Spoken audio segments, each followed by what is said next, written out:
Gold and காஃப்க்கான home remedy பார்க்கலாமா? 4லிருந்து 5 கற்பூரவள்ளி இலை எடுத்துக்கோங்க.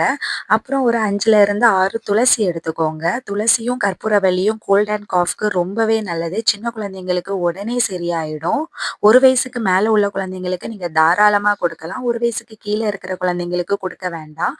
நம்ம எடுத்திருக்கிற கற்பூரவள்ளி, துளசி 2யும் நல்லா வாஷ் பண்ணிட்டு, ஒரு பாத்திரத்துல கொஞ்சம் தண்ணி வச்சு, இது 2யும் சேர்த்து நல்லா கொதிக்க வச்சுருங்க. இது கூடவே கொஞ்சம் மஞ்சள் தூள் சேர்த்துக்கலாம். மஞ்சள் தூள், கொஞ்சம் நல்ல மிளகு தூளும் சேர்த்துக்கலாம். கொஞ்சமா சேருங்க நல்ல மிளகு தூள், சின்ன குழந்தைங்கன்றதுனால. நல்லா கொதிக்க வச்சு வடிகட்டிக்கோங்க. இத ஆற வச்சு குழந்தைங்களுக்கு ஒரு நாளைக்கு 2 டைம்ஸ் குடுத்துக்கலாம்.